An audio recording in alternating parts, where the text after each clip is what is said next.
line, screaming like a siren at night.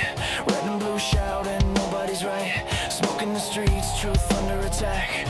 Everybody's loud, nobody's got facts. Feeds keep scrolling, nerves stay tight. Matchsticks flicked in the dead of night. They sell fear, cheap package the lies, while the clock keeps ticking, empires on fire. Can't sit quiet while the world's on edge. Lines in the sand, standing on the ledge. No script, no leash, no polish, quiet. Just a voice in the dark and a spark to the wire. This is and I'll bring the fire. Gonna light it higher. No filter, no fear, I say it raw. Strike the match, let it burn through the fog. This is and I'll bring the fire. And I'll bring the fire. Everybody's selling truth like a brand, buying opinions they don't understand. Talking in circles, screaming online. Keyboard courage, borrowed spines. Yeah, power plays dressed up as peace. Same old wolves with different teeth. But silence is loud when the house is burning. And the fuse is short, yeah, it's still learning. I don't dance for the left or the right. I stand in the heat, I stand in the fight. No strings, no chains, no manufactured choir. Just gasoline thoughts and an open lighter. This is and I'll bring the fire. Gonna light it higher. No filter, no fear, I say it raw. Strike the match, let it burn through the fog. This is and I'll bring the fire. And I'll bring the fire.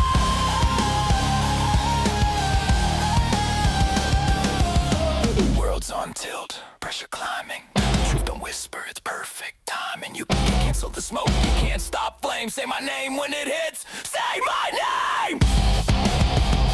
Why? Say my name. Say my fire don't ask permission. Fire don't need a side. Fire just shows up honest and exposes the lie. This is and I'll bring the fire. Truth is harder. Burn it down till what's real survives. No smoke, no mirrors, just heat and lies. This is and I'll bring the fire. And I'll bring the fire.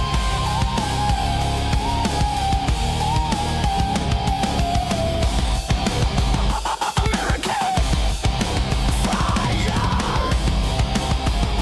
Strike it. Let it speak.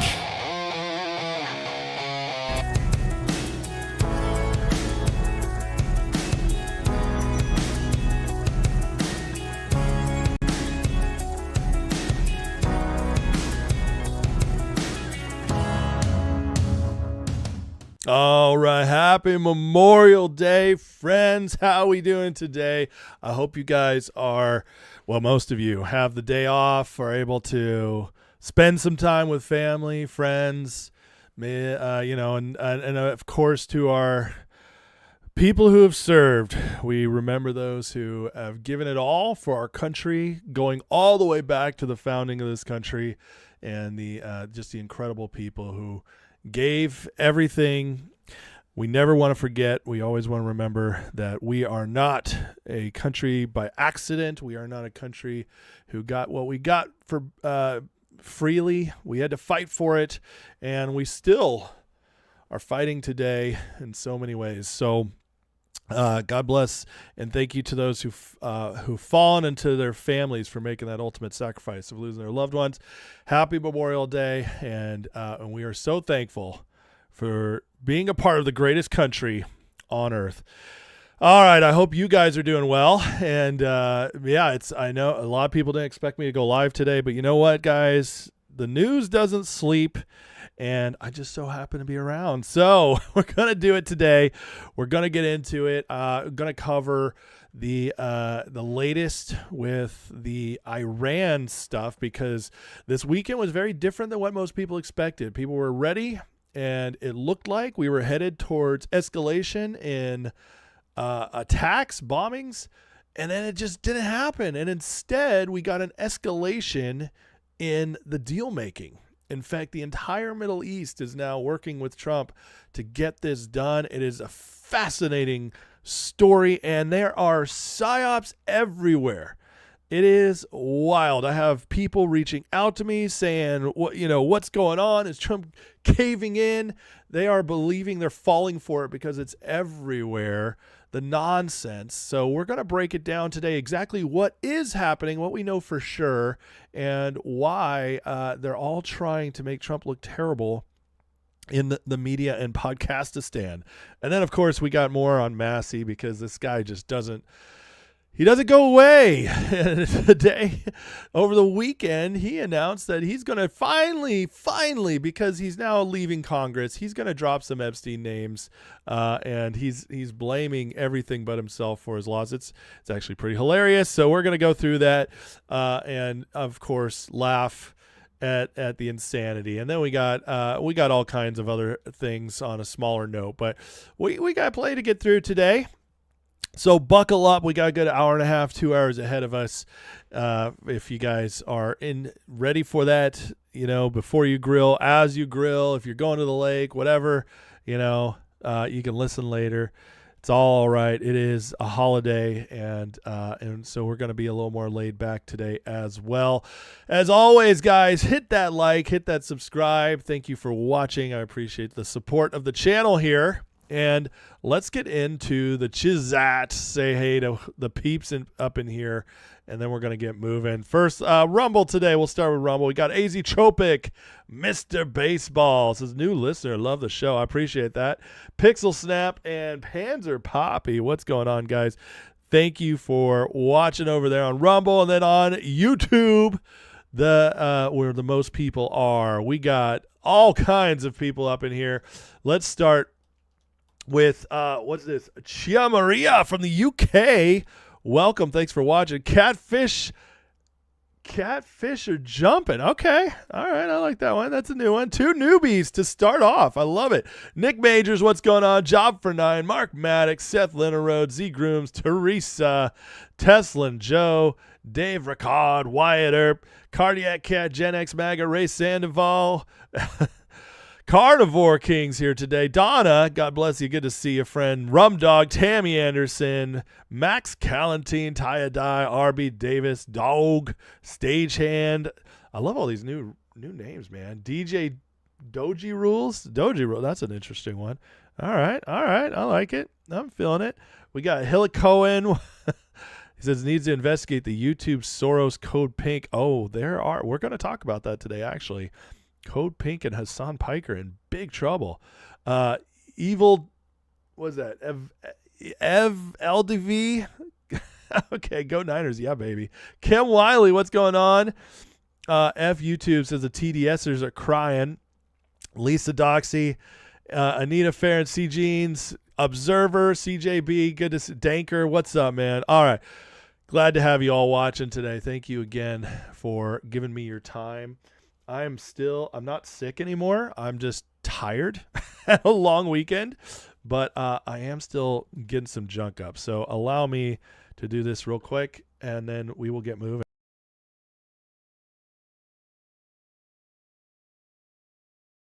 All right, that was gross. Ryan Edberg's here. What's up, man? Oh, Chiara says, not a newbie, been listening for a few months. All right. I guess I just haven't noticed you in the chat. I apologize if that's my fault.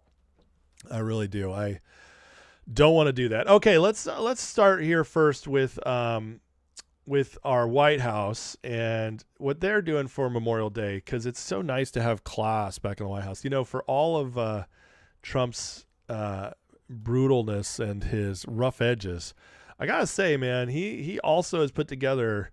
It's kind of like a very interesting contrast. He's so rough and in your face and intense and off the cuff and sometimes offensive to so many people. And yet he's also put together the classiest White House we've had in a long time. And here's a great example of it. Here's their Memorial Day tribute video. In fact, I'm just going to full screen this one because it's good.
Beautiful little tribute from the White House. Love that.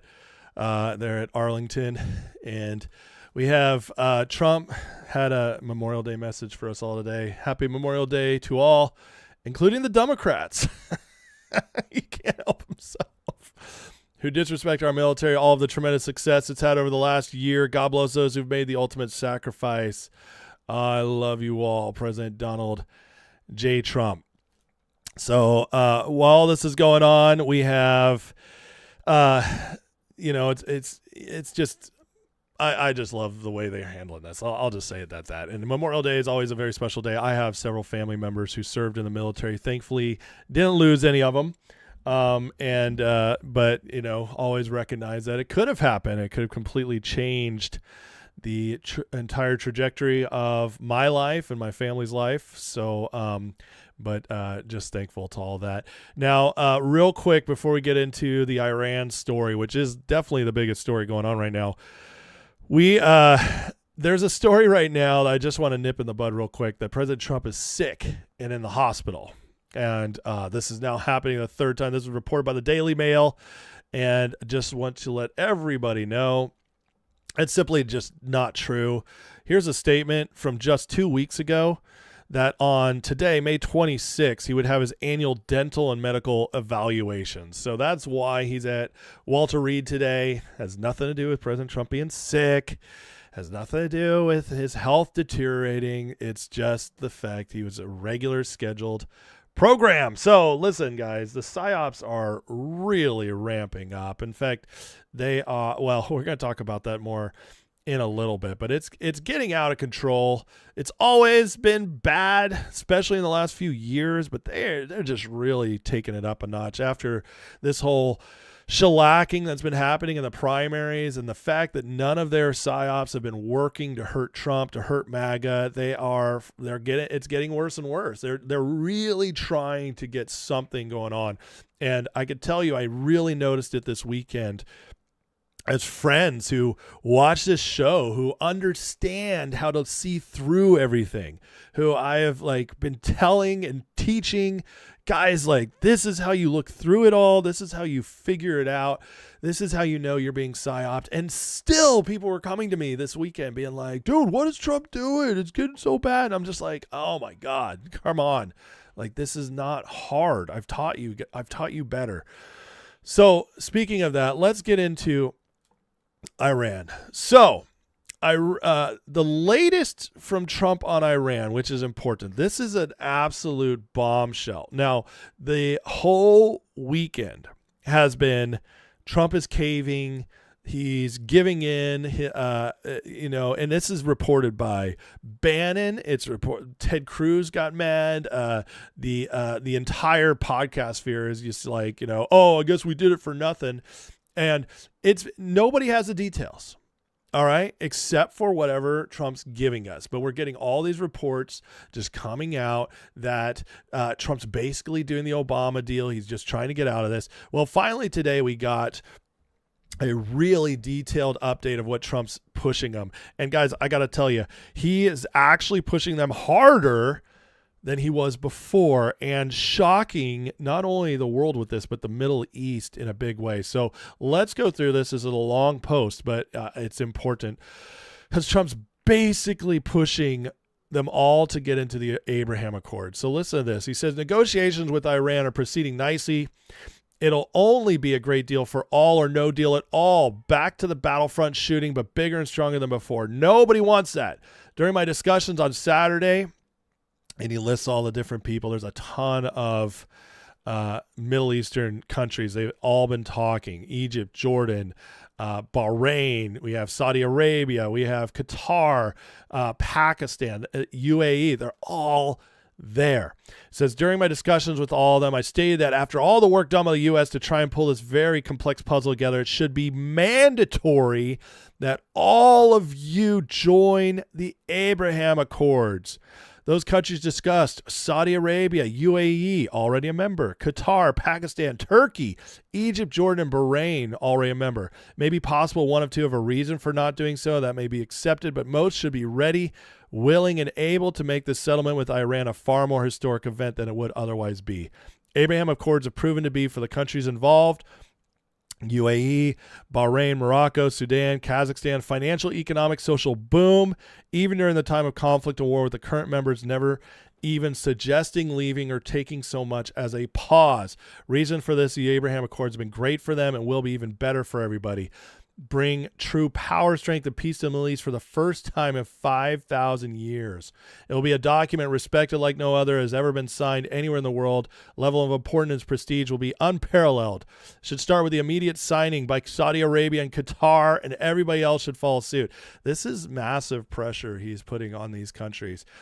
You see, if he gets them to sign this, all of a sudden we have leverage over all these countries for forever backing out on stuff again, taking advantage of us, or just destabilizing the Middle East, messing with oil, all these OPEC countries.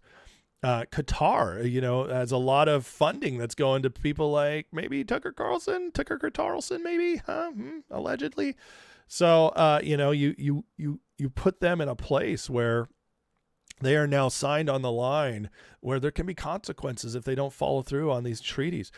If they don't, they should not be part of the deal, and that shows bad intentions. Speaking to numerous of the great leaders mentioned above, they would be honored as soon as our document is signed to have the Islamic Republic of Iran as part of the Abraham Accords.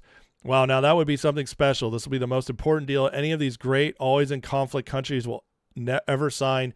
Nothing in the past or future will surpass it. Therefore, I'm mandatorily requesting all countries immediately sign the accords, and that if Iran signs its agreement as president of the U.S., it would be an honor to have them alike be part of this unparalleled world coalition.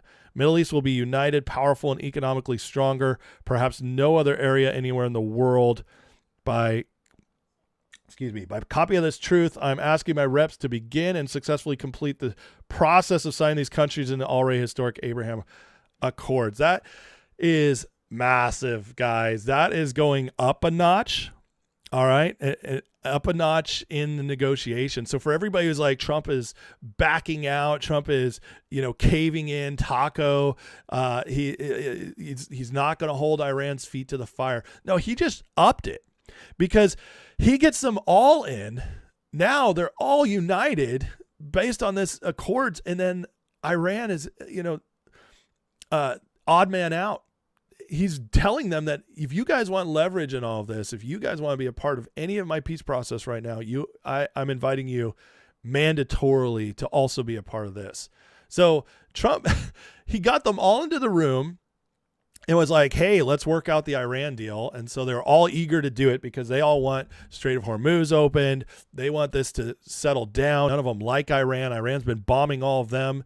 And they're like, let's all work this together. And then Trump rug pulls them with this and says, I'm going to knock this out. This is going for that big ask.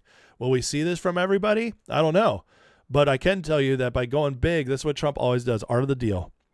Ask big and then get what you were asking for in the beginning. But he is putting leverage on all the Middle East to do this now. So it's no longer U.S. versus Iran. Now it's the entire Middle East. Let's all figure this out. That's huge. So we are getting, this is Sean Spicer, who is one of the people you can trust because he's very close to the Trump administration. Says, here's an Iran deal update. On a call with a senior administration official on the framework of the deal, on what's changed, we see the moderates asserting themselves in a way they haven't before.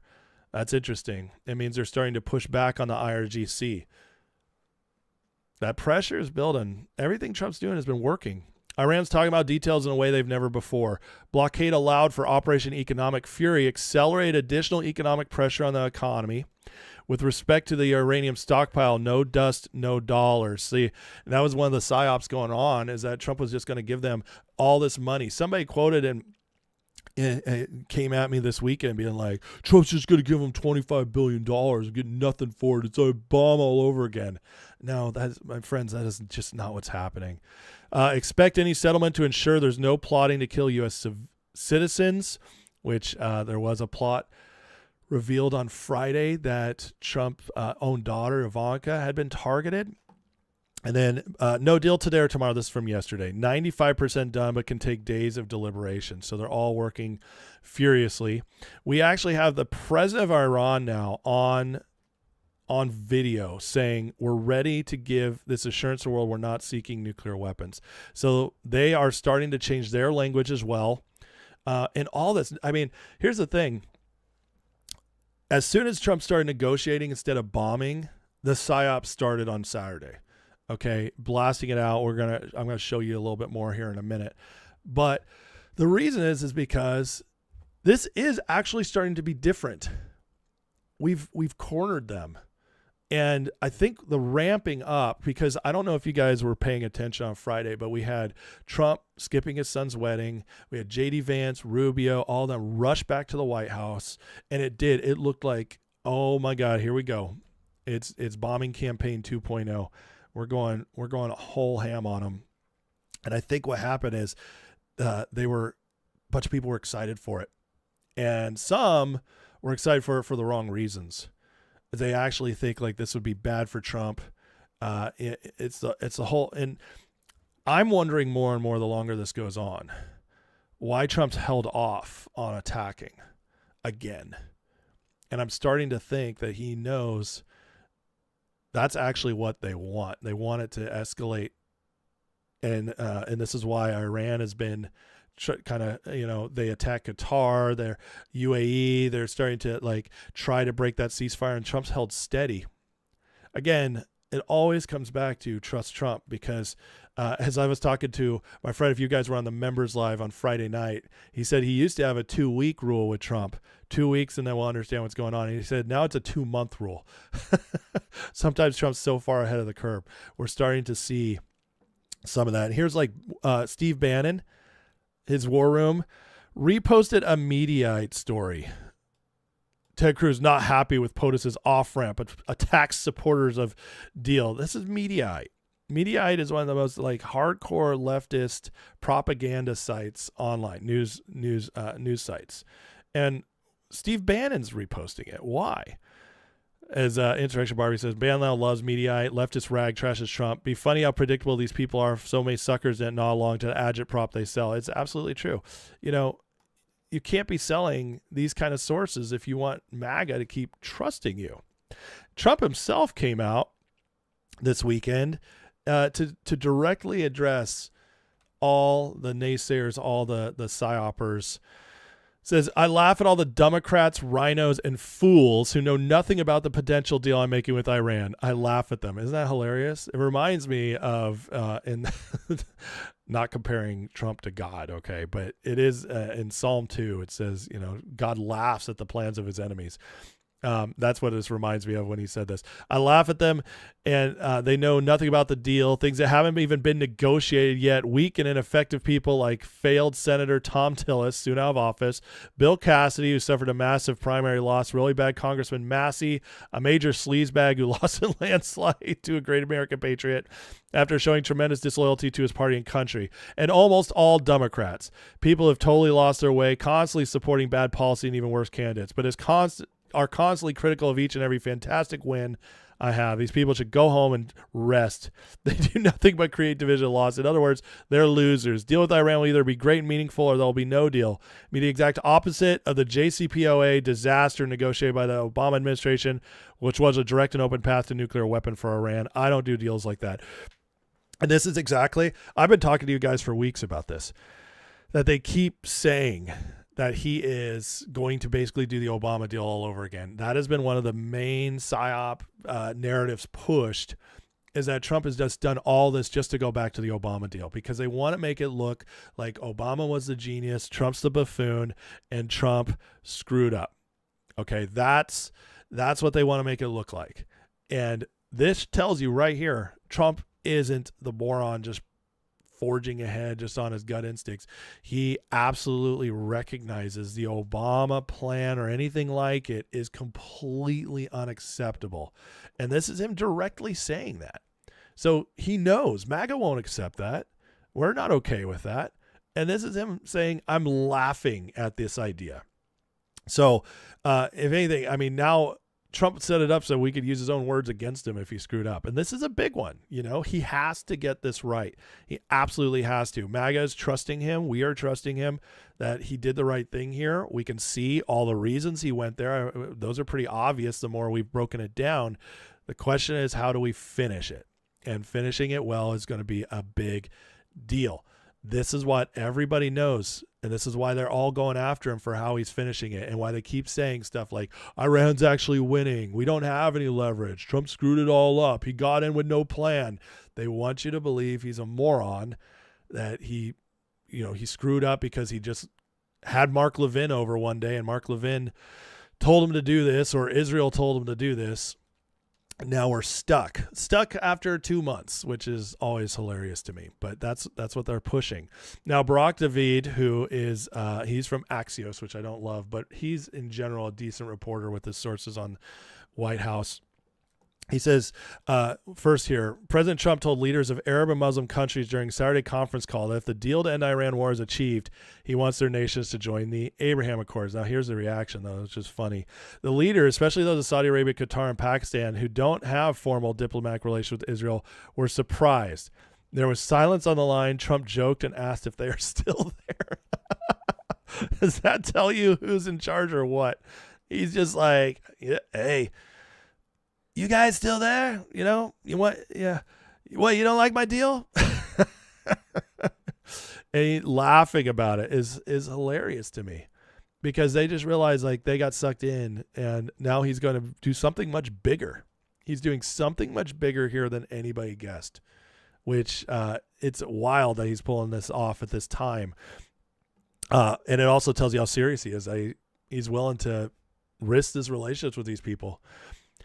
U.S. intelligence indicates Iran's supreme leader Mojtaba Khamenei is hiding in an undisclosed location with limited access to the outside world. So I thought this was interesting because it tells you a little bit of why things have been slow sometimes.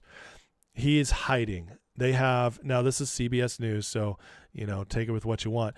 But it makes sense, and that's why I'm sharing it, because if he's actually hiding because he's terrified of being taken out like all the other leaders by Israel or the U.S., that would make sense, right?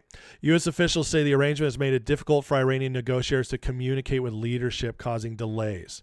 Khamenei has not been seen or heard publicly since before the war. He's reportedly taking extreme precautions after the intelligence helped locate and eliminate much of their senior leaderships. Officials say many Iranian leaders are spending weeks in fortified bunkers and avoiding direct communication unless necessary. So does this sound like a winning country right now, guys? The country that has all the leverage? They're hiding. They're terrified. They're hiding in bunkers, trying to wait all this out. Yeah, that's not what you do if you're winning.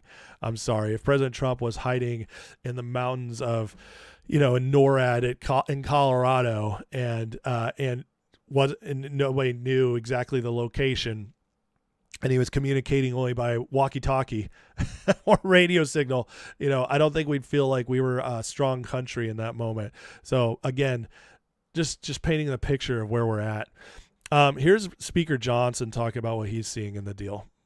Not have a nuclear weapon. We'll take care of the nuclear dust. We'll get the Strait of Hormuz reopened, which will be great for gas prices here and stability around the world. And that's why all the regional allies there and all the regional countries are following U.S. leadership under President Trump. Let's just talk politics here. What does this mean for you and the midterms? Because I know this consumes your thoughts a lot. Yeah, it's a big thing. Obviously, we've done a lot of work. The big, beautiful bill, the Working Families Tax Cut, all of our legislation has been geared towards the cost of living, affordability, bringing the cost of living down. We put in all those conditions in the economy to let it take off like a rocket, and we were doing that at the beginning of the first quarter, and then the Iran skirmish began. So when this settles out, gas prices come back down to earth. That means your grocery prices come down again because of transport costs and all the rest. It's going to be a big factor. The kitchen table issues are going to decide the midterms. Can those things come down in time to help you out in the midterm? Yes, we got plenty of runway. We have better candidates. We have a fundraising advantage. We're super excited about the midterms. I'm absolutely convinced that we're going to not have a nuclear weapon. We'll take care of the nuclear dust.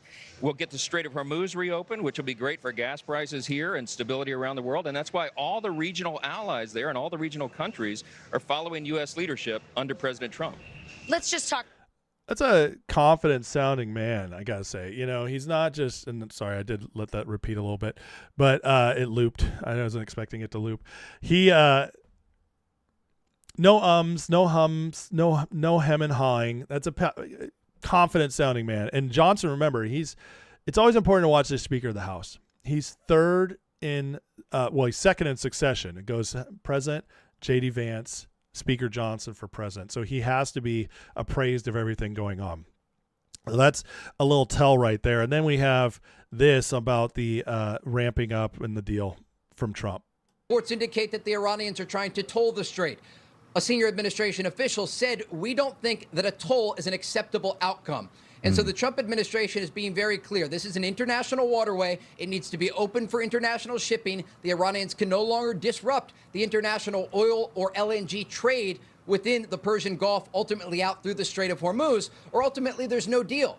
And that was the sense that we got on this call earlier today, Mike, is that if President Trump doesn't get what he wants in this agreement, there's not going to be a deal. He either wants the deal. So red lines that are being held. Strait of Hormuz, which again, it's this is the tell the City of London tell. All right, this is really a message to the City of London. You will no longer control shipping. You will no longer have control over LNG, natural gas, and oil. You can't. We're no longer going to let you manipulate these prices. Your guys' time is done. And so this is the red line, and the nukes are the red line. And now the Abraham Accords a part of it too. So that's a nice little wrench. For all those saying that Israel's behind this, well, reported today, Netanyahu told confidence in private conversations Israel has little ability to influence Trump's decision-making on Iran. Netanyahu's comments, no, it's Reuters. So, you know, take it with a grain of salt, but they have no reason not to push the narrative Trump's controlled by Israel. All right. So if you're taking a source you don't trust, but if they're reporting something that doesn't help their narratives, that's when it might be true. But Donald Trump's decision-making on Iran as U.S. president negotiates a deal in a nearly 3-month-old war. Netanyahu's comments described to Reuters by 2 Israeli officials with knowledge of the conversations come as Israel has largely been left out of talks to reach an initial deal to halt a war that began with joint U.S.-Israeli bombardment. And again, going back to all those saying that this is an Israel thing, I want to remind you guys that Trump hasn't been the biggest fan of Netanyahu for a long time. I went to click on it and I accidentally clicked it off. My bad. But I was going to share a quote from Trump coming out of 2020 when Biden won that election. Netanyahu immediately did a video welcoming President Biden and how he wanted to work with him. And that pissed Trump off. And ever since then, Trump has not held Netanyahu in the same respect as he did before. And this makes a lot of sense when you look at how many times Trump has told Netanyahu to stop doing something, done these, like negotiate these deals without Netanyahu, so on and so forth. Even right now, all those talks going back to here with all these countries he's talked about. You know who's not in that list? Israel. So Trump is arranging all this. He's working on behalf of getting peace for Israel, but he's not. This deal is not being made with Israel. Very interesting stuff. And again, just completely. And there's a lot of reasons for that. I do think it has to do with the fact that Trump does not want to be seen as being controlled by Israel because he knows what's going on out there, as he already showed with calling out the Obama stuff right here. But also, he knows the narrative is being played, guys. But he also is like, this doesn't have anything to do with you, Bibi. We're going to get this done. These countries need to know, like, they've had rocky relationships with you. These countries need to get to this agreement without you. And so he is working it. And, I mean, this is more action we've seen on this front in weeks. So one way or the other, guys, this is coming to the end. It's coming to the end. And if Trump pulls this off with the strait, he gets the uranium, and he also lures all them into a new, much larger Abraham Accords, this will be one of the greatest accomplishments a president's ever pulled off. It just will be. So don't listen to the panicans. Don't listen to the frauds, the psyopers out there. This is the red lines are absolutely in place, and we're not going to see some ridiculous deal that doesn't get it done. This is all going to be more than worth it by the time's over. And again, I just trust the man, and we'll see how it goes. But if this is pulled off, not only is the future going to be much better in so many ways geopolitically, but also the midterms are pretty much a lock. So Trump again, man, just amazing stuff. All right. Let me get into the chat here. Please hit a like and subscribe. If you don't mind, guys, if you've been watching, if you want to support the channel, please consider going into the description there, clicking the link to the Patreon, and getting a free month of a membership where you can join the Discord and also catch members content, which Friday night we had an epic members live with 2 hours with Jim Savoldi, aka BAM Investor, as he's known on X.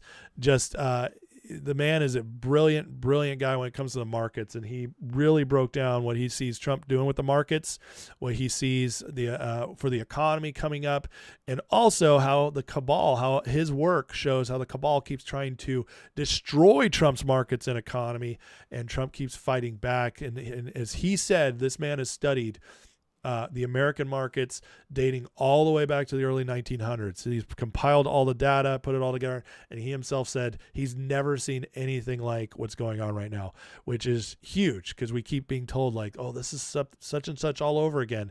No, he said this is nothing like he's ever seen. So great members live, almost 2 hours, and I highly recommend watching that, joining in the membership and checking it out. See if you like it.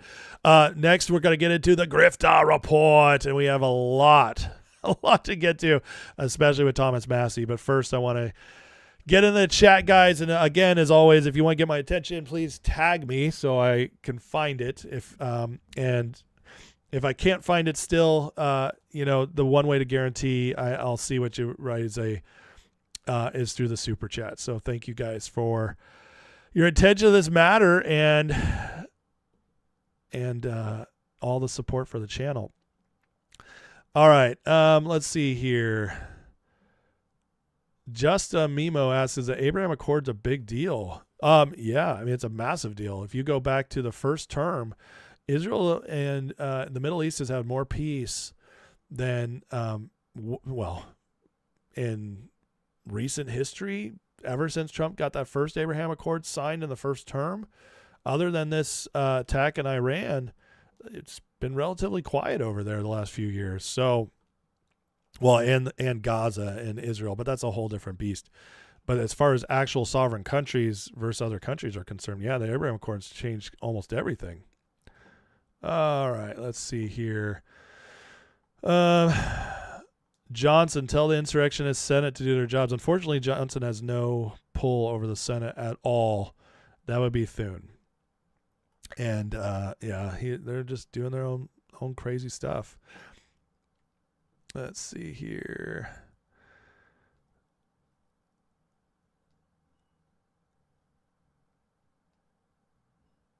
There's always still time to go in and make a lasting impression. Absolutely. Absolutely. Trump is still operating with all the leverage, guys. Absolutely all the leverage.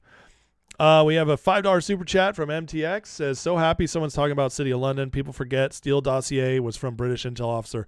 Yeah, not only was it from a British intel officer, it was coordinated by the Five Eyes, which is all City of London controlled aspects, all Commonwealth, which Five Eyes is America, okay, US, Canada, Commonwealth, New Zealand, Australia, both Commonwealth, and UK. So it's all Commonwealth. It's all City of London. And, we've been kind of a proxy Commonwealth. They've been trying to get us to be full the last few decades under deep state control and influence. But that's all comes from City of London. So absolutely, you're 100% right about that. Steele dossier was from that. We covered that about a week ago. Remington with the $10 super chat says, thanks for content. You're welcome, brother. Thank you so much for your continued support. All right. Looking for a couple other things, and then we'll move on to the next segment. And you guys, the Thomas Massie stuff about to come out is nuts. He just looks so retarded what he's been doing. So we should let's move on to that. Again, I will drop back in the chat after this, but hit that like, hit that subscribe, tag me if you got some for me. But let's get into this because this is just too fun. I love making fun of Thomas Massie and exposing him for the fraud he is. So, Thomas Massie yesterday went on Meet the Press and, well, he had something to say to try to make everybody think like he's, he's really going to do it this time, guys. He's got the goods. Listen to this. Can we expect you to name more names in the coming weeks and months? Yes. Todd Blanche is violating the law. There's still millions of files they haven't released. We know from talking to the victims' lawyers that their own 302 forms haven't been released. We know that files have been over-redacted. I have released at least 3 names of billionaires who are implicated in this. I don't think it's possible to get to convictions with Todd Blanche at the top and with the FBI director, Kash Patel, at the top, because they've effectively both perjured themselves by saying that there's nobody else in the files. Even Melania doesn't believe that. The First Lady knows that Jeffrey Epstein didn't act alone. And here's the great thing, Kristen. Whether I'm in Congress or not, the Epstein Files Transparency Act is a law, and it goes on for years. So if we can't get this Attorney General and this FBI director to do the right thing, the next ones who take those seats are obligated by law to release the files that these individuals are not releasing now. Hey guys, trust him because he's definitely going to release names now. He's going to do it. He knows there's so many others. You know, he released. You know what he released already? He released Les Wexner, which we all knew about, and I can't remember the other ones, but he released people that we already knew about. That's who he released. Massie doesn't have anything. This is just a complete. The grift is strong with this one. He's very strong, and now he's trying to make a big deal of it. But trust him, bros. He's going to release more. You know what this means? The fact that he hasn't released anything yet, and he's got all this information. I'm just going to say it. Thomas Massie, you're protecting pedophiles, because if you know all this, and you know this is how it works, right? Because this is what you've been accusing Trump for. You've been accusing the Justice Department that they're hiding stuff, so they're protecting pedophiles. Well, Thomas Massie, if you have names and you're not saying them, aren't you protecting pedophiles? I'm just saying, if the shoe fits, you should try see if you can wear it, which you definitely are. But he goes on in this interview, and the man, like, for everybody who's like Thomas Massie was stolen, Israel stole this election and paid for it. Well, Thomas Massie doesn't even have respect for his own voters. Check this out. Big picture, because you have said that you vote with Republicans more than 90% of the time. You split when you think it better serves your constituents. One of your constituents told a local reporter this, quote, "I just got to the point where I couldn't support him anymore. I saw Massie as almost what they would popularly call a rhino, Republican in name only." What do you say to that voter and others of your constituents who might agree with him? Well, they spent at least 20 million, maybe 25 million against me. And what they did is they... Hold on a second. This guy lies so much. The documented expenditure of Ed Gallrein's campaign was $19 million. That is documented. Massie spent $15 million, so just under that $19 million amount, and that's where you get the $34 million was spent against Thomas Massie. No, they're combining those two numbers. So here he is lying again, as if money matters in politics when a candidate's popular. I'll give you guys a hint. It doesn't. They always, like, Trump won both his elections spending far less than Hillary and Kamala. Money does not guarantee wins in politics. It only can help. It helps. It can push you in a direction a little bit, but it's not money, because people are not that stupid, especially if you're not popular and principled as Thomas Massie's claimed to be. But again, let's listen to this great breakdown of his. Expanded the pool of voters, and there were a lot of misinformed, uninformed voters. In fact, my daughter, who lives outside of my congressional district, she heard somebody in the voting booth next to her trying to find my opponent's name on the ballot because he didn't even know I wasn't his congressman. Oh, those stupid voters. They're so stupid and uninformed. I'll tell you what, guys. Listen, why would anybody want to vote for this guy? He's a total dick. He's a total dick. So now that he lost his constituency of Kentucky, oh, those poor simpletons. They're just so stupid. They didn't know. They didn't know what they were doing. They believed the lies. They couldn't figure it out. No, what they figured out is even if he didn't know whose, district he was in, which, by the way, have you guys ever voted in a primary? It's like, I don't even know who the guy is in my district, okay? Like, it's not that simple. I go and I'm like, oh, it's not going to be a Democrat. I don't have a popular person. I don't have a famous person in my district. If you're in Kentucky, you're just like, yeah, you show up and get Massie. That doesn't mean you're stupid. It doesn't mean you're stupid. Okay, so Massie is, he's just so pathetic and arrogant. This is that MIT brain, right? He's showing you his true colors. He can't go out there and honorably say, like, you know what? I didn't present enough to my voters. I didn't give them enough reason to vote for me. That's on me. That's what a winner does. A winner acts on how they get better. They don't go out and complain. They don't go whine about how stupid their people are. By the way, he's never getting elected in Kentucky again because this will be played every time. If he ever comes back, they're going to play this and they're going to hear, oh, you think we're stupid? No, those people knew exactly who he was. They're closer to him than anybody. And they're like, we don't want this. We like what President Trump's doing. We don't like what you're doing. And he can't accept that because he's part of the grifter class. He calls the Trump administration the Epstein class. No, he's part of the grifter class, the PSYOP class, the City of London lovers, getting paid through that laundered Iranian money. That's Thomas Massie. Let's listen to more. That's how much they've bamboozled the people here in Kentucky. They used artificial intelligence to create a video, lifelike video, that showed me checking into a hotel room with AOC and Ilhan O. Okay, so who's using AI videos a bunch right now? Spencer Pratt, right, in LA. And he's being lionized for it. They're wonderful ads. Everybody knows they're AI, but they're fantastic. Massie is mad about this AI video that went around. But the point is like, it's true. Even though the video itself wasn't real, the fact is he's paid for and supported by the same people that pay the squad. Ilhan Omar, Jamila Prayapal, AOC, Jamal Bowman. All these people who are the far leftists, Ro Khanna, the most hardcore leftists, same people that fund Massie. So he is close to them. He was voting like them. So that there's truth in the ad. But he wants to just make it, it's an AI ad and they're stupid. I'm telling you, who still supports this guy? If you still support these guys, you are what he says his voters were. Omar and holding hands with them. It was actually very effective on the boomers. But here's the thing, Kristen, that's only going to work for a little bit. It was effective on the boomers. What a dick.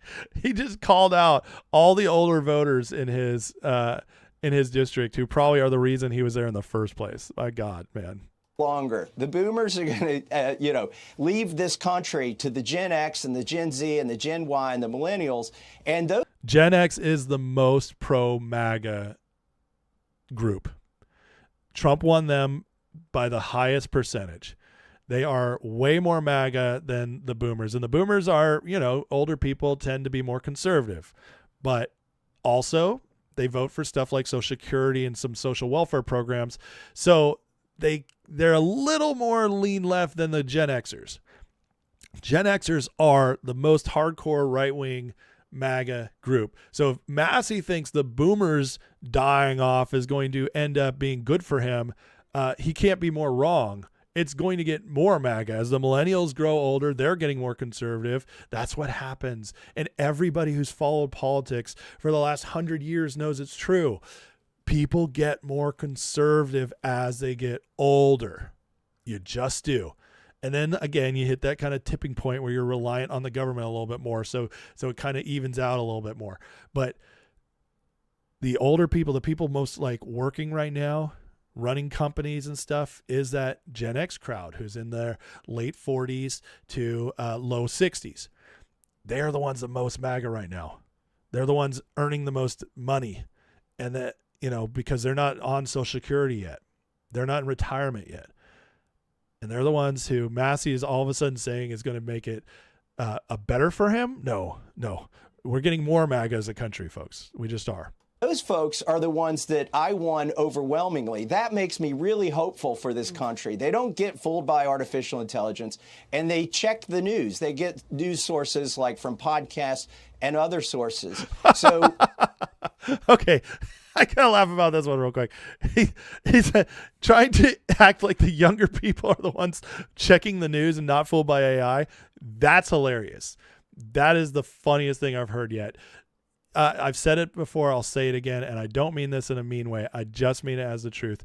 Listen, when I was 25, I was Republican. I was a poli-sci major. I was very fascinated with politics and history, and I knew a lot of facts. I had a lot of book knowledge, and I was a moron because every 25-year-old, when it comes to life, when it comes to experience and understanding how things work, is a moron. There's only certain things you can only grow and learn by life experience.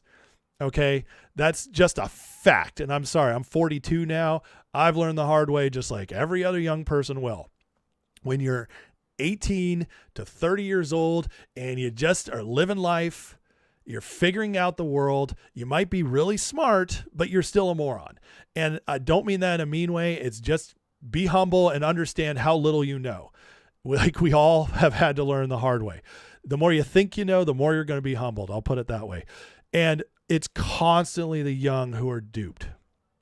Constantly. And yes, you can dupe older people too. I'm not saying anybody's immune from it. That's ridiculous. But the more life experience you have, the more you're likely to be able to get through this stuff. And so for Massie to act as if like the young folks who, did you notice what he said here? Let's rewind just a little bit because it's so funny. Folks are the ones that I won overwhelmingly. That makes me really hopeful for this country. They don't get fooled by artificial intelligence, and they check the news. They get... When he says the check the news part, he knows how stupid that is, okay? Because most of these kids don't read the news. But listen to what he calls the news. News sources like from podcasts. They get news sources like from podcasts. Okay, that's the funniest thing yet. So what he's saying is that these people get their news from Megyn Kelly, Tucker Carlson, Dave Smith, Joe Rogan, like, and not that, I mean, I like Rogan for the most part, but all these other guys are total frauds. Okay. And yeah, they do listen to podcasts. They listen to Nick Fuentes. They're listening to the idiots. They're listening to the grifters. They're listening to Hassan Piker. That's who they're listening. That's what he just called news. And that if he thinks these people are going to grow up and still think the same way they do now when they voted for him, when they fell for the biggest grift of all, which is Thomas Massie. This is the proof young people are morons even when they're not. You can be smart, but you're a moron because your generation fell for this guy. And Thomas Massie is one of the biggest signs of, IQ test, political IQ test. If you see who Thomas Massie is now, IQ is a little higher. If you still think Thomas Massie's a principled guy, you're a moron when it comes to politics. And that's exactly so anyways, that's and listen, I said I like Rogan. I could see all the people mad about that. I think Rogan is a truth seeker and he just talks to anybody. And yes, he does get swayed too easily back and forth, but he does get swayed back too. Okay. So it goes both ways. He's not, Rogan's not going out there with an agenda. Let me put it that way. and other sources. And other sources. He doesn't have any other sources. He can't name one good news source they listen to, except podcasts. It's so funny. They won this race by fooling my voters and expanding the base of people who vote to the uninformed voters. But look, they won this race by fooling my voters and by bringing in a bunch of dummies. That's what he just said. Listen to this. Just listen to what he's actually saying. Fooling my voters and expanding the base of people who vote to the uninformed voters. But to the uninformed voters. What a total dick. Look, I got 45% of the vote in spite of this tremendous headwind. That means 45% of the party still believe in the ideals that I believe in and have espoused in Washington, D.C. I got 45% of the vote despite this enormous headwind. Dude, 45% of the vote when the other guy gets 55% is a drubbing. And guess what? All that 45%, it was a closed primary. It was all Republicans. They're all going to vote for Gallrein in the fall. Gallrein's going to win overwhelmingly. So, I mean, just it's so insane. It's so insane. And they're pushing this so hard. It's all over the place. And this wonderful clip. So this guy Shabos takes on Anna Kasparian, who co-host of the Young Turks, hardcore leftist, who is very much a Massie fan. Very much a Massie fan. She comes out and she's trying to push this agenda that Israel funded Massie's opponent. He won because of this money that came in, all that. And this guy absolutely destroys her. So I figured I'd share this for your entertainment because it's fantastic. It's interesting that you talk about Zionist billionaires because actually Jeff Yass funded Thomas Massie's campaign as well. I find it interesting that you don't talk about NIAC, the National Iranian American Council. I find it interesting you don't talk about the Council on American Islamic Relations. I find it interesting you don't talk about the Jordanian Muslims, the Marouk family, who also funded him. You don't talk about the Iranian Joe Kini, who I hope I'm pronouncing his name correctly. I find it interesting that you're talking about how AIPAC has this ability to simply fund elections with any money they want, yet Maureen Galindo, who said that American Zionists need to be put in internment camps, actually won her election yesterday. Chris Rabb, who said that the Bondi Beach massacre, which killed 10 Jews by an Islamist, including a 9-year-old girl, Matilda, he said it was a false flag. He won his election yesterday. So if AIPAC is, buying any election they want, how come they didn't buy those elections? Why did they allow those candidates to win? So again, if you want to focus on money, then sure, Thomas Massie. That's such a good argument. If AIPAC is behind it all, why do these crazy people get elected that hate Israel? Yeah, you would think that would, kind of be a big damper in the AIPAC controls everything narrative, but nobody ever brings that up. He also raised $15 million from Islamist groups, from far-left Democrats. He went on your show repeatedly. But look, Kamala Harris raised $1 billion. He did not go on our show repeatedly. You made that up. Excuse me. He went on your show the day. You see? So he brings all this information, and she doesn't counter any of it. And the one thing she says is, he didn't come on our show all the time. Before the election, all right? You can't just lie. He came Thomas Massie go on your show the day before the election? Technical issues and had to drop off. I am making the point that even if you have money in politics, which I want to get rid of, that still doesn't translate into forcing Kentuckians to not support a candidate. Kamala Harris had $1 billion and she still lost. What, you're telling me that 60,000 Kentuckians who wanted strong borders, who wanted DHS funded, who didn't believe that Donald Trump was a pedophile, they were forced into voting against Thomas Massie? No, they didn't like the guy. That's what elections come down to. Thomas Massie raised roughly $14 million. Ed raised roughly $19 million. But the idea that you can fool the people of Kentucky into voting for someone who they don't actually support is ludicrous. So again, if Kamala Harris raised $1 billion, then using your logic, if money is what determines outcomes of elections, then how come she lost? So yes, it's true. When you have an he was a terrible candidate. Support in particular. So I would argue that Gallrein was a terrible candidate and he still won, which means your candidate was worse. Let's get down a little bit more. She crashes out kind of hard here with this argument because she just has nothing to say. Look at the smile on her face. She knows she's getting destroyed.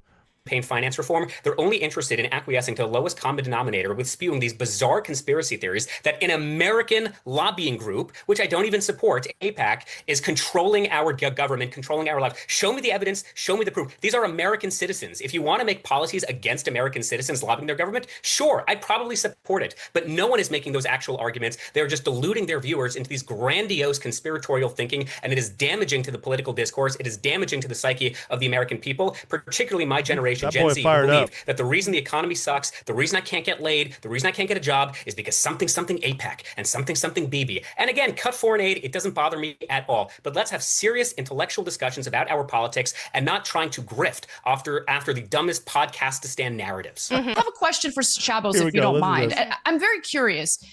Do you believe at all that our media is influenced by the pro-Israel faction within this country? Well, as evident by the propaganda. Some of it is. Absolutely. Nobody's saying it's not there, Anna. Nobody's saying it's not. You look at Hollywood, those credits, producers, directors, that's mostly Jews. Yeah, it is, Anna. But the political sphere is also highly influenced by City of London and Arabs, and come on, like, you are total grifter for the Arab world, hates Jews, and the Young Turks. You just put it together yourself. Hardcore leftist progressive, and so, but it's always the Jews, guys. It's always the Jews.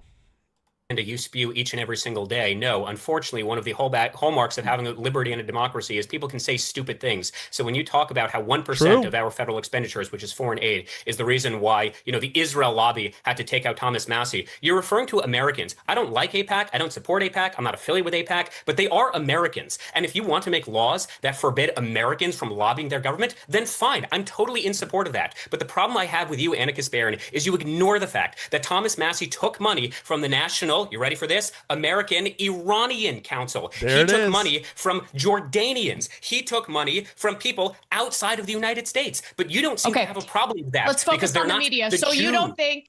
Let's focus on the media. Did you see that? She just gets absolutely destroyed. She's like, we gotta change it. This is what they do. When they don't have an argument, it's always about shifting back and forth. It's just, it's so pathetic. I mean, it's the saddest, ridiculous thing. Now Massie he's crashing out. He's having a bad time of it. He came out and says, some folks don't want my post to show up in their feed as a public service. I'm volunteering to block any who feel this way. Indicate your desire to be blocked by replying to this post with a negative statement. Say link in bio to get unblocked. And Sean Ferris, who's been great at calling him out, says, so this was an AstroTurf bot campaign the whole time. Someone's mad his posts aren't being seen after he got embarrassed in his primary because the bots, they don't have an election psyop to run anymore. Dude's a total fake. In other words, Massie's engagement has crashed since after the election because they call the bots off. The bots, they pay and push them to make it blow up your channel, to make it look like you have more followers than you do, more responses than you do. They always do this. This is just a fact of our lives now, guys. I can show you, I've done it before, how many you can tell when somebody's being bot pushed. Okay, the difference in their subscribers versus engagement. It's not hard to see once you know how to do it. And Massie absolutely was getting a lot of fake push. Now, moving on from Massie, this is huge. So one of the biggest, if not the biggest, podcaster on the left right now is this Hassan Piker. He is actually the nephew of Cenk Uygur from Young Turks. This guy is a hardcore leftist communist and just recently went to Cuba to talk about how great it was. Well, the feds have now come out and said they're investigating foreign ties to influencers, which is a wonderful thing. And I believe it's going to uncover all sorts of fun stuff, and probably Tucker Carlson and maybe Megyn Kelly. And obviously those people like the Young Turks on the left, it's going to be more obvious. But a lot of these people, I mean, this is the Trump administration's DOJ actually doing cleanup on propaganda in the U.S. So this could be massive, and I can't wait to see how it plays out. But we've already got our first win, as the Trump administration announced this weekend they're going after Hassan Piker and Code Pink.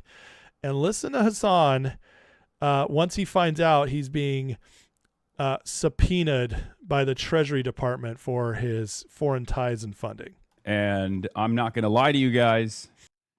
It's not great. The news is not great. Okay. I mean, it's bullshit,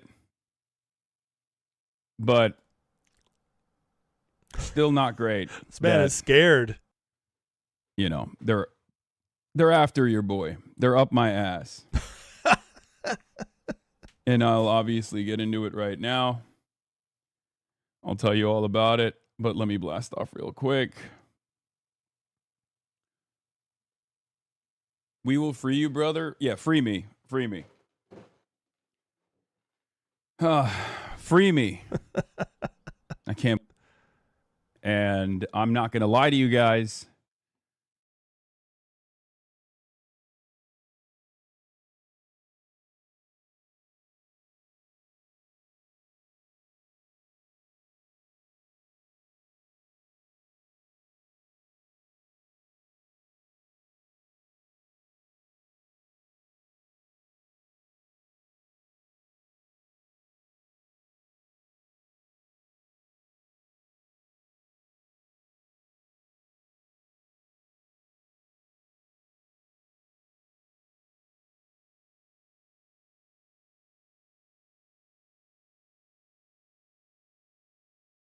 Sorry, guys. What I was saying is, what we're entering into is this is very similar to the McCarthy era, where McCarthy went after commies who had embedded themselves in politics, the media, entertainment.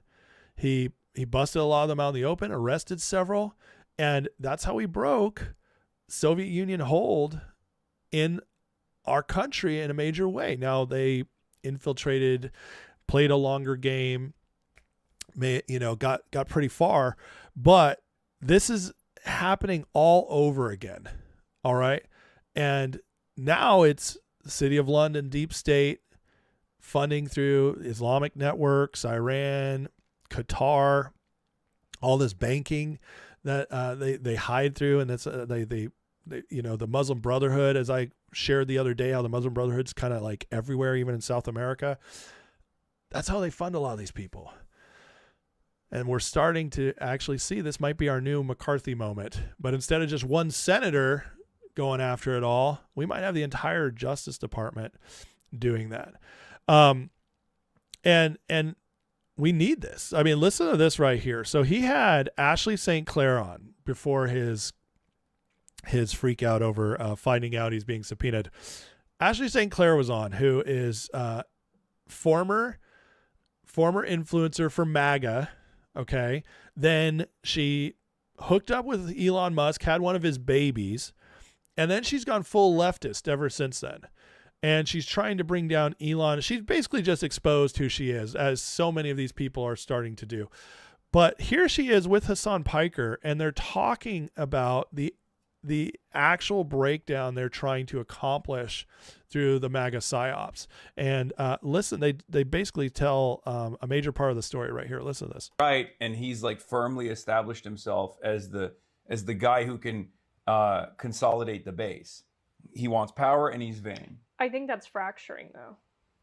You think so? Yeah, the base is being fractured away from Trump. Like, there's a very small percentage of people, at least from 2015 to even up till 2024, like it is fracturing severely. That's why you're seeing people like Tucker or Candace or Megyn Kelly and all of these people fracturing out. So I think about that a lot, and I don't know if they actually have any influence in the MAGA base still. I feel like the MAGA base just goes with Trump no matter where he goes. I think Candace. Now, credit to Hassan right there. He's a little bit smarter about it than she is, but she is pushing the same narrative they've been pushing, guys. That we're fracturing, we're falling apart, all these people leaving. It's just it's the proof MAGA's done. And Hassan, to his credit, which you'll never hear me say probably ever again, says, well, I think I don't really see that much of going, they're following Trump, which he actually sees that, which tells you, because he's on the left, right? She was in the influencer sphere trying to divide MAGA. She's saying it's working, which is her job. And Hassan, who's on the left, who's actually trying to promote the Democrats and push them forward and isn't in the same fake grifter sphere as she is. He's just a full-on leftist grifter. He wasn't playing both sides. He's like, I don't see that. I think, they're still united. He's scared about the future. And then the subpoena, obviously. We still have like the Charlie Kirk stuff going on. This is just, I wanted to share this because it's funny. This guy attacking, one of the pushes they keep doing, and Thomas Massie's done this, Dave Smith, Megyn Kelly, is that how much Charlie loved Thomas Massie, and he would have broken with Trump over this. So we get people like this all the time. Another lie, we love Charlie, you Zionist traitor. And then she shared an old tweet of his to Charlie. You're a sellout. Go live in Israel. Fake Christian. To Charlie Kirk. Just a reminder of how fake these people are. And here is Charlie actually breaking down. This is a great clip telling you where Charlie actually stood in regards to Trump. Listen to Charlie's own words here. President Trump understands his base extraordinarily well. He knows that his base does not want another Iraq. He does not want Libya, does not want a civil war or bedlam where the United States is left carrying the bag. But also President Trump has been morally clear for a decade. Iran should not have a nuclear weapon. And President Trump has the talent, the expertise to be able to thread that needle. The generation that I represent, Jesse, the under 30 crowd, they absolutely are very war weary. Many of them voted for President Trump on college campuses because they did not want to see a Joe Biden or George Bush philosophy where we get into this endless conflict where we're sending hundreds of billions of dollars. I think President Trump will be able to balance those two things while defending our allies, saying that Iran will not have a nuclear weapon without having to deploy a single American troop or even having America involved from the sky. President Trump can get that deal done while fulfilling the mandate that the voters gave him. President Trump. So Charlie, again, this was over a year ago. So this is after the first bombing. But Charlie's very clear. Like, I trust President Trump, and he's always been consistent on this. Charlie never would have wavered. He never would have wavered from where Trump is. And he trusted Trump to thread the needle. I would have been very interested to see how Charlie broke it down. But I'll tell you right now, that I fully believe Charlie would have defended everything Trump's done because we haven't seen troop deployment on the ground, which is one of the big things. And also Trump has been negotiating ever since the first strikes. He's been trying to reach the deal. So that tells me that Charlie was exactly right as how he would anticipate what Trump would do. Okay. I think the one thing he wouldn't have seen is the initial strike, and that's okay. Charlie trusted Trump enough where he would have come around on it. And what he definitely would not have stood for is watching Massie completely try to obstruct Trump at every opportunity. And I'm sorry. Just had to show you guys who the latest libertarian is. This is the party that pushes Thomas Massie. This is the party that Dave Smith wants you to believe is the true party, and Scott Horton and all these guys, and they just elected their new chair.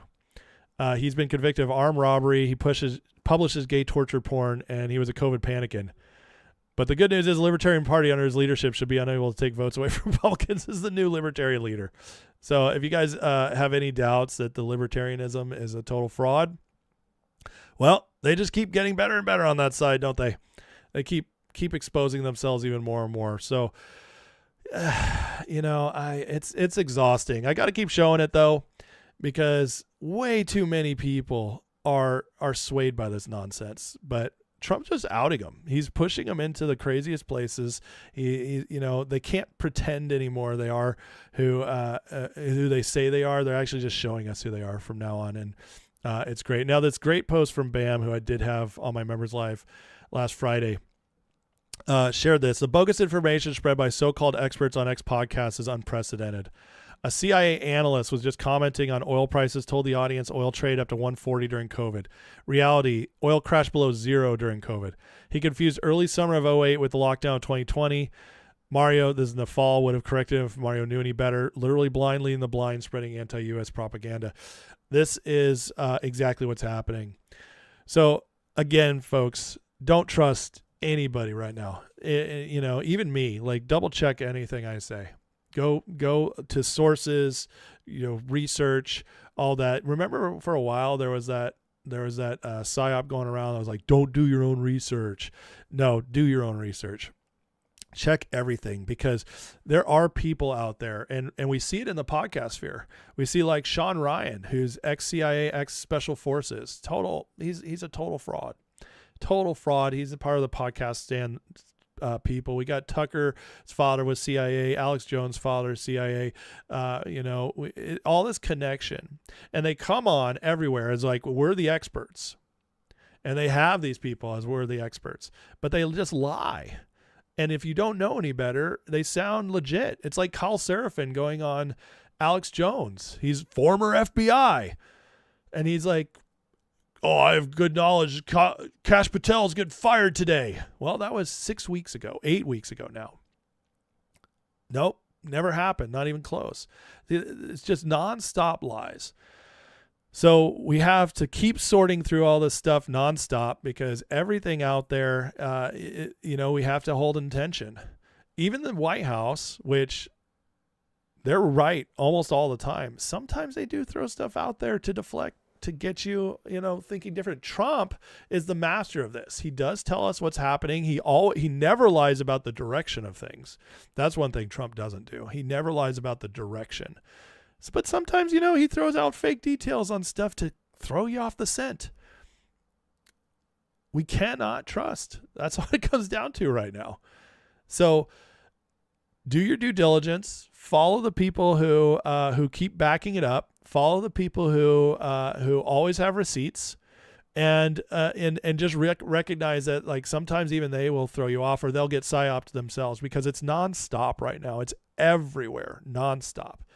Everything online, everything in the media. This weekend, we had Fox News, Washington Post, New York Times, all the main media sources sharing that Trump's deal with the Iranians was basically going to give them access to their locked up funds, $25 billion, without securing uranium or the Strait of Hormuz. That was reported everywhere. And then you had Steve Bannon, Ted Cruz, all these other podcasters coming out and saying, like, Trump's betrayed us, is a terrible deal, is Obama over again. And none of it happened. It was not true. Nobody had the source at all. But this is how that stuff moves. Daily Mail reported today, Trump's health, he's back in the hospital. Not true. It was a routine checkup, as reported 2 weeks ago. It was going to be today. So again, it's really tough right now.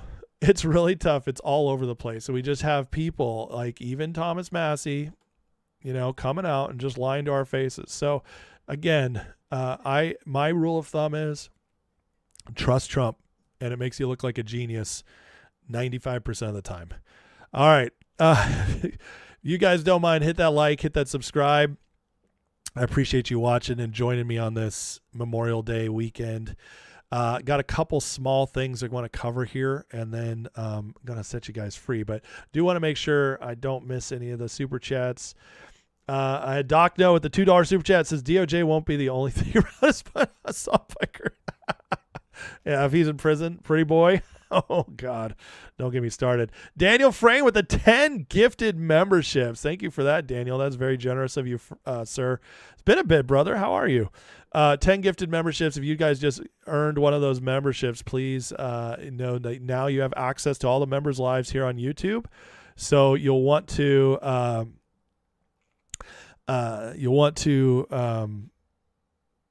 check out the members live from Friday with Bam, 2-hour members live. It was awesome, especially if you're interested in the economy and the mechanics of the economy. Let's see here. Psalms for anxiety. What are we talking about here? Yeah, hit that like, hit that subscribe. If you guys don't mind, you guys might want to check out the actual membership too, and Patreon, which is the better membership, because you do get access to the Discord in there, and some other things I do time to time.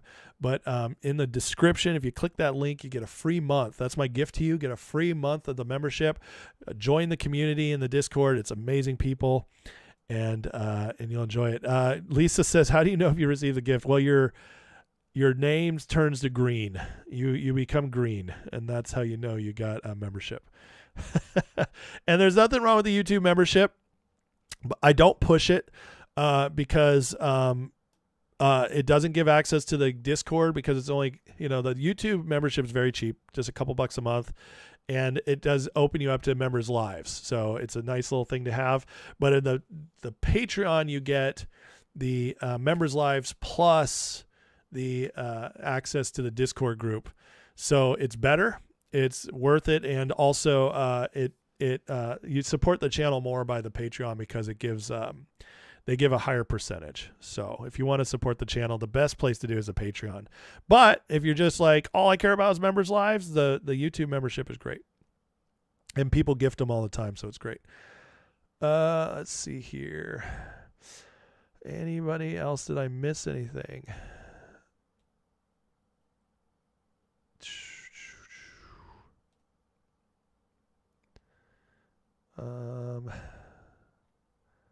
No, not too much right now.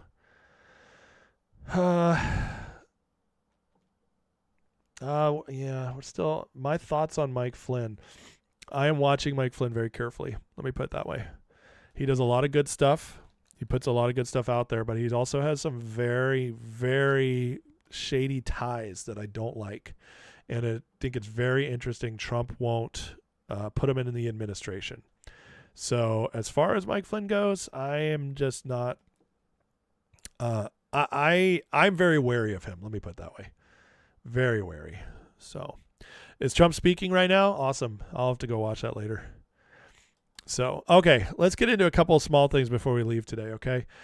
Tulsi, as you guys know, has submitted her resignation. There is a story, though, that she is getting ready to release a lot of high-profile investigations on her way out.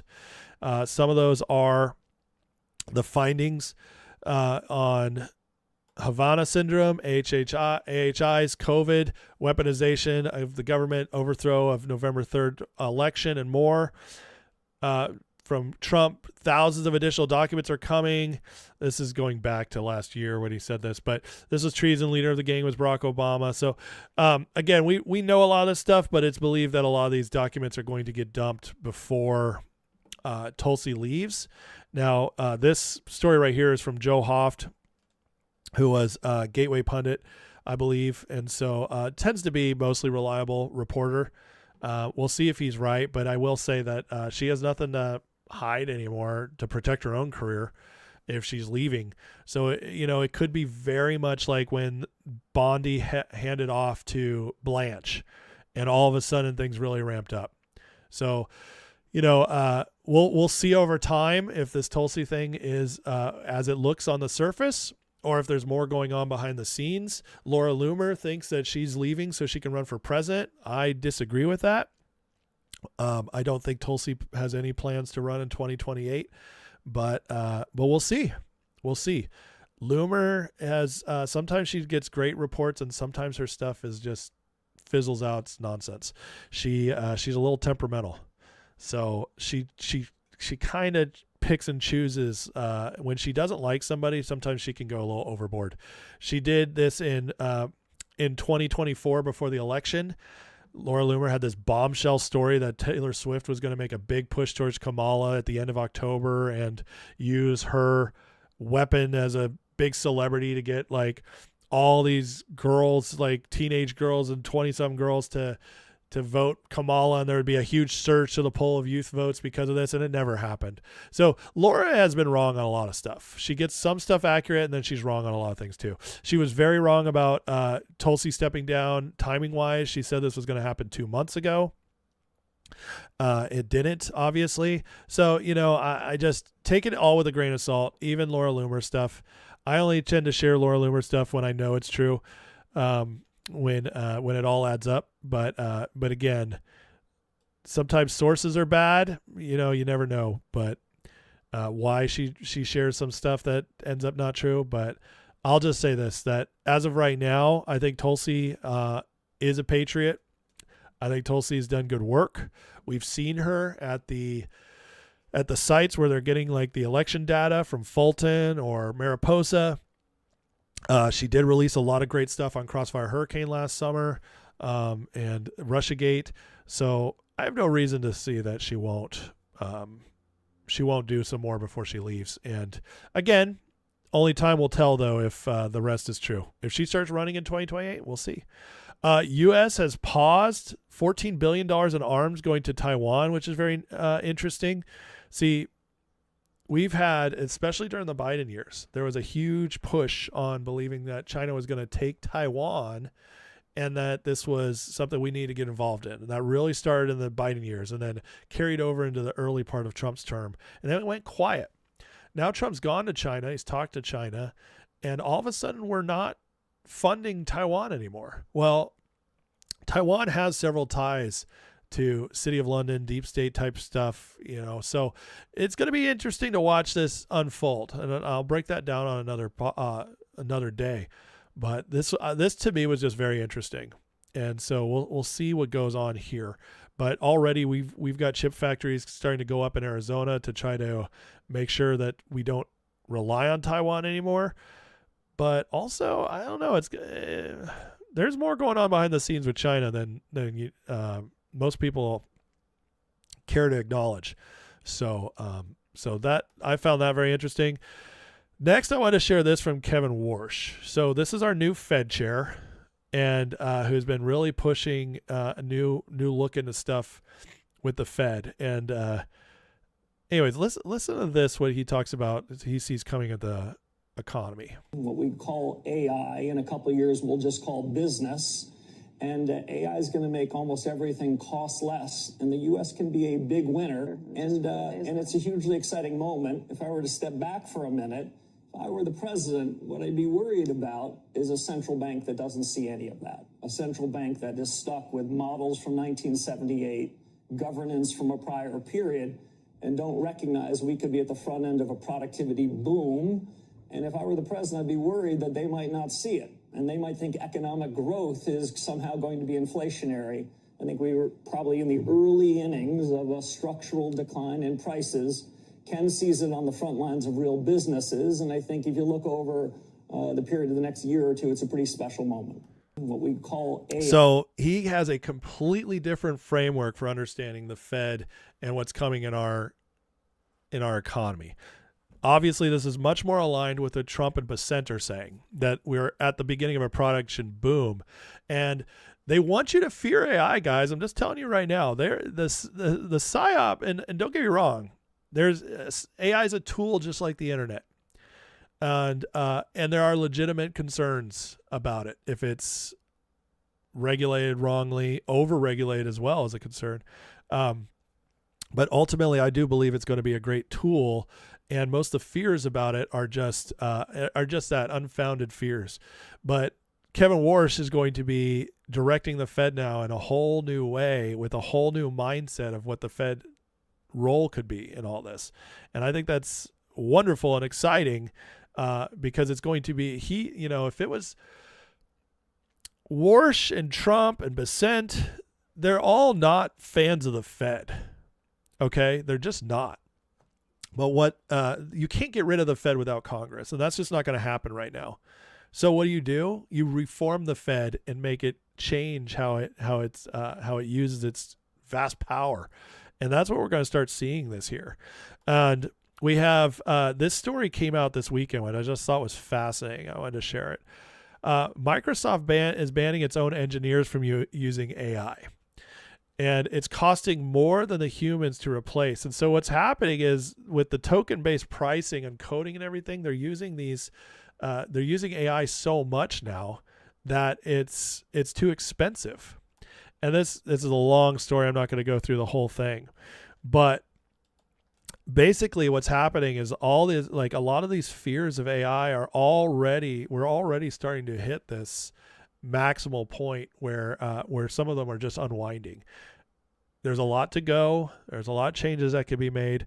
But I'm telling you, one way or not, the AI is coming, guys. You can't stop it. There's no stopping it because if we don't use it, our enemies will use it. And so we have to be the leaders. We don't have a choice on this. So it's about figuring out how to embrace it and use it wisely and oversee it moving forward. And so Warsh, Trump, they're all setting this up. They're all laying the groundwork for this moving forward. And just like Warsh said, I believe we're heading into a productivity boom where we're going to see so much production that prices will significantly go down, which means we'll start seeing deflation, which is a good thing for the consumer. It's not a good thing for Wall Street, but we're at the point where we don't care about Wall Street as much. Warsh has said that himself. Besant has said that. The time for Wall Street thriving more than Main Street is over. They've both said those words. And so we could see deflation because of all this productivity boom. When Trump's moving here, we'll definitely see oil change that very quickly once Iran's over. So the oil prices will start plummeting.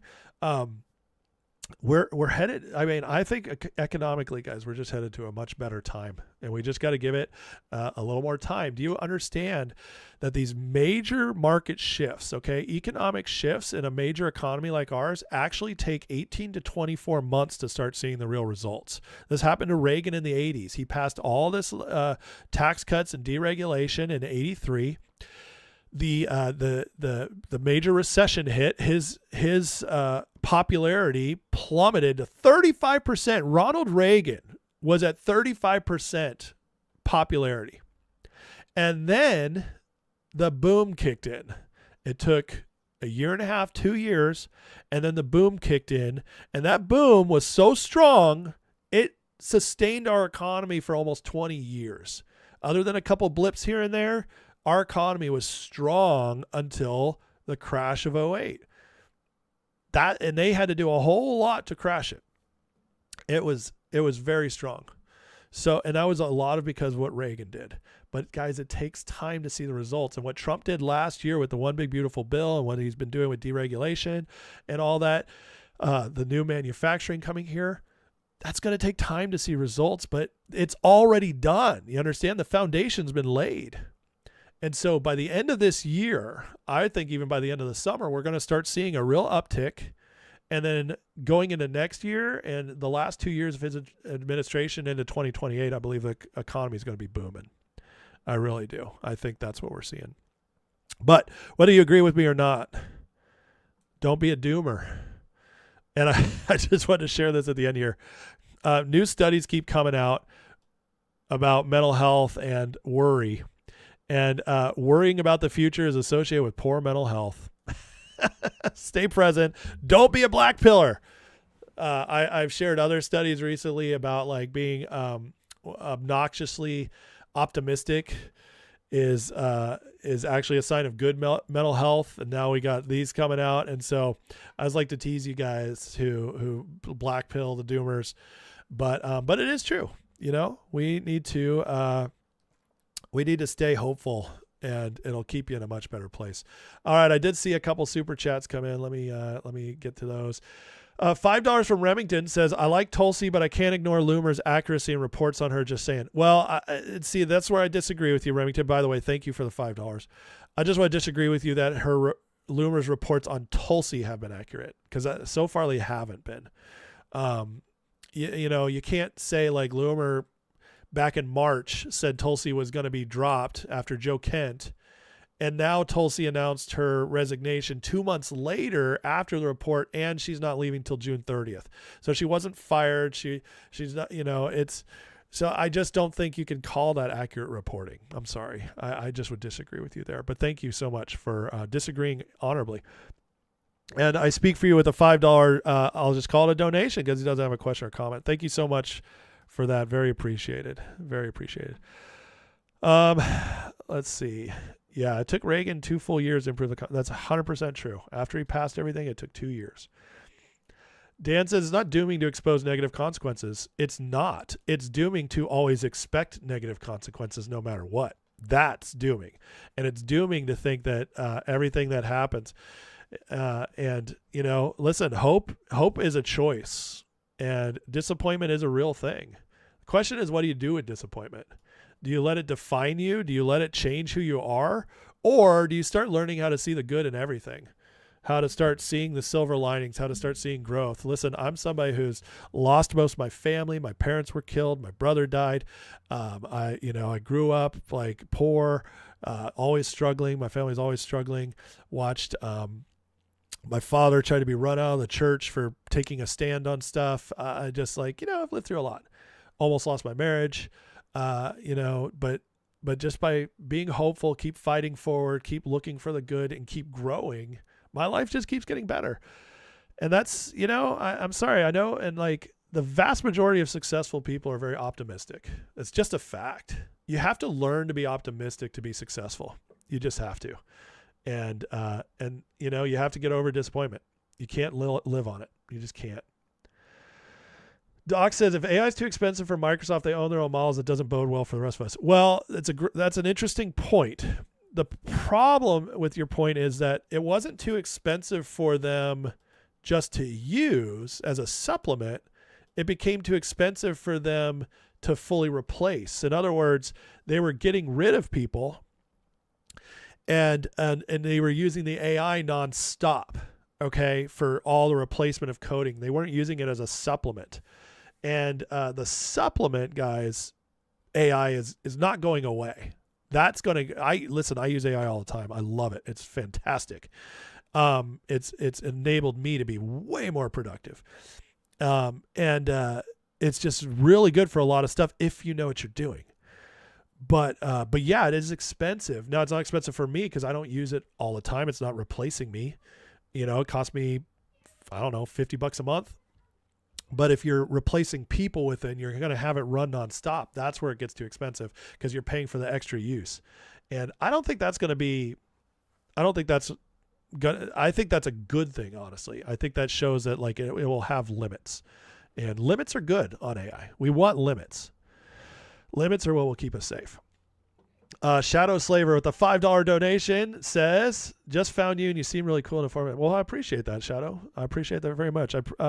Thank you for the donation, and I hope you subscribe and become part of the community. It's a great community on here.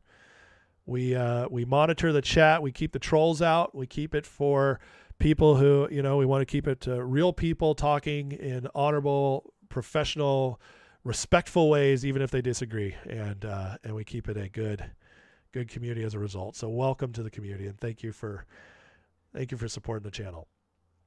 Nefer TD says, plan for the worst, hope for the best. Life experience you to keep getting back up. That's right. You got to keep getting back up, and listen, the Bible and science, sociology have proven that there is such a thing as self-fulfilling prophecy. In other words, what you believe about yourself and your future usually comes true over time.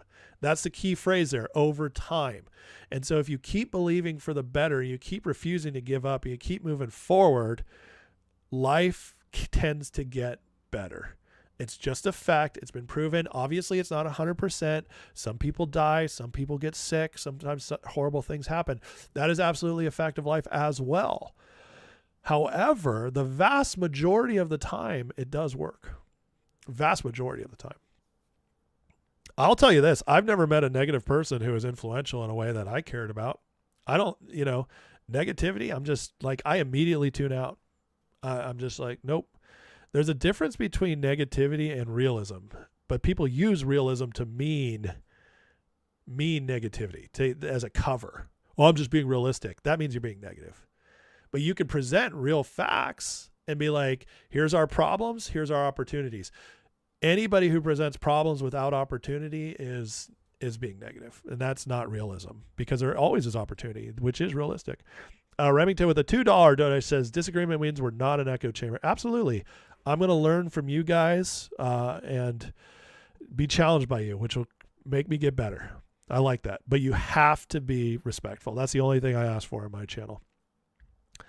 Les says, this is a favorite channel. Thank you so much. I appreciate that.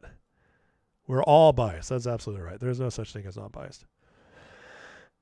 Jay says, as an active investor, I sure don't mind AI, data centers, robotics, SpaceX, quantum. What a time to be alive. I mean, that's one way of looking at it. Absolutely, right?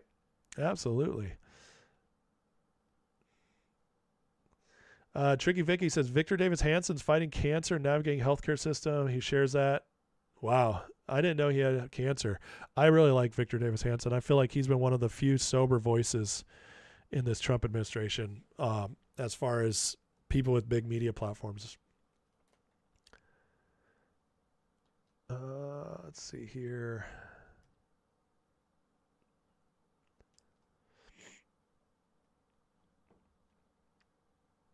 Anna's Kasparian resembles a weasel, or her hatred of Shabbos Cleveland. She hates Jewish people, man. She does. Chuck says, like Microsoft wrote most of its stuff when I was in computer science class, still in C, not even C++, because the code itself is smaller and runs faster. Interesting. That is very interesting. Thank you, Chucky. I appreciate you.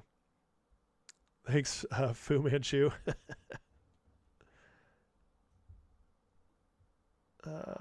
Anyways.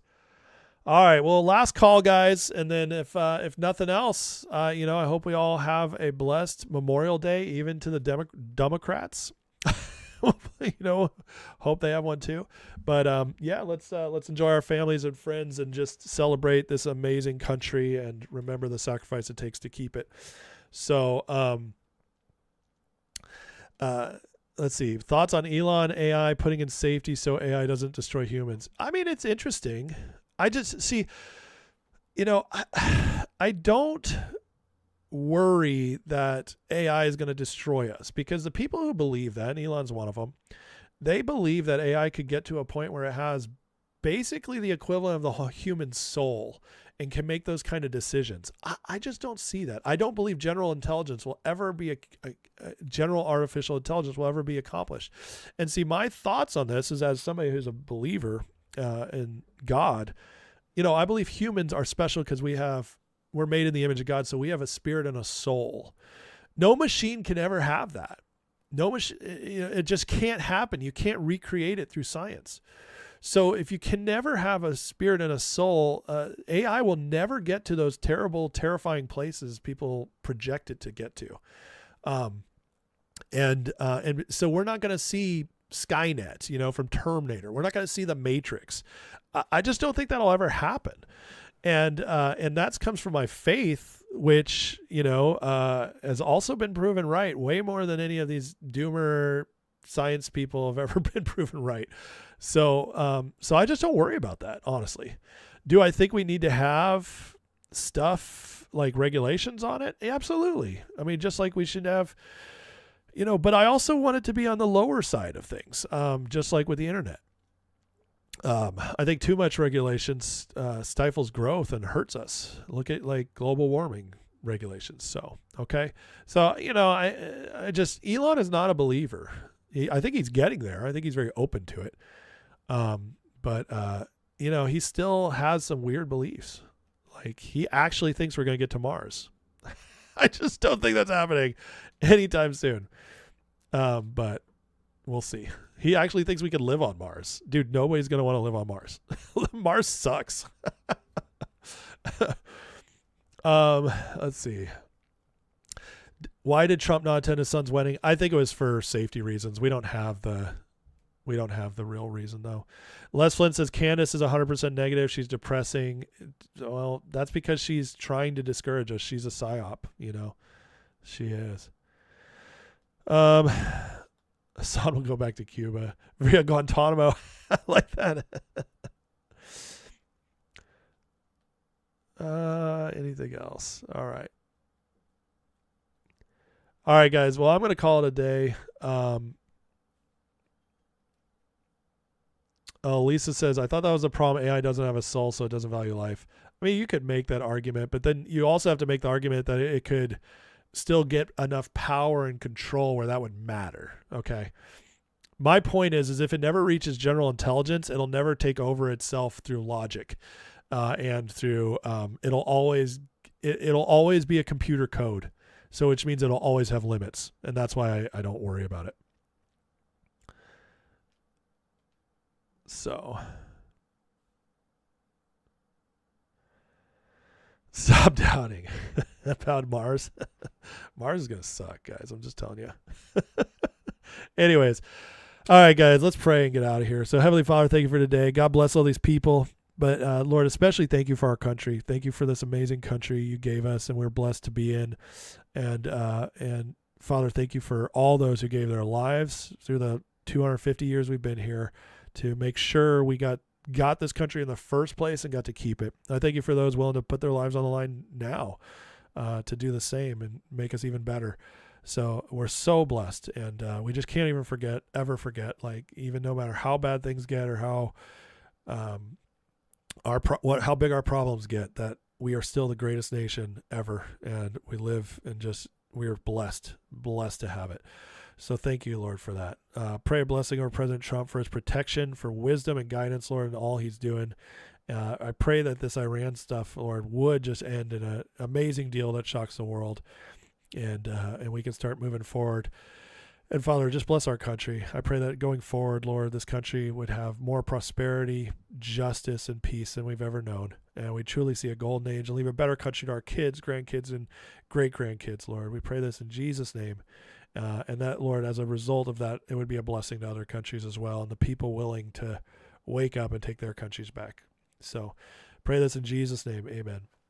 All right. Love you guys. Happy Memorial Day. And I'll see you all tomorrow. Same bat time, same bat channel. God bless.